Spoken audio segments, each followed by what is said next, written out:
আমাদের আবিরের মার ভর্তা কমপ্লিট হয়ে গেছে। এখন এই ভর্তা উঠিয়ে আমরা পাটায় মেখে ভাত খাবো। পাটায় মেখে ভাত খেতে অনেক মজা লাগে। আমি পাটায় মাখা ভাত খুব পছন্দ করি। এখন এই ভর্তাটা উঠিয়ে নিয়ে পাটায় মেখে ভাত খাবো। ওই ভর্তা কমপ্লিট হয়ে গেছে।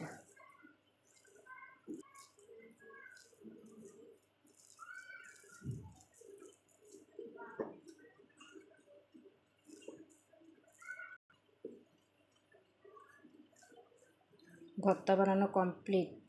যদি আমার এই ভিডিওটা সবার কাছে ভালো লাগে অবশ্যই কমেন্ট করে যাবেন, সাবস্ক্রাইব করবেন, ইউটিউবে ফেসবুকে ফলো দিয়ে যাবেন। সবাইকে অসংখ্য অসংখ্য ধন্যবাদ।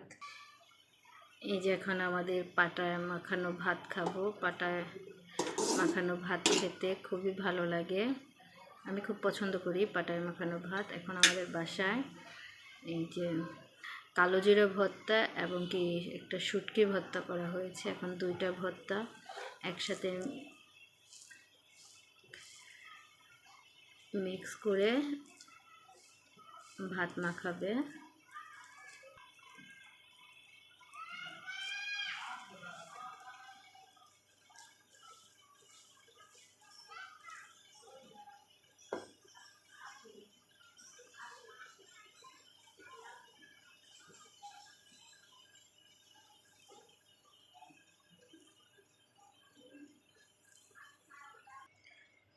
এই যে শুটকি নিচ্ছে।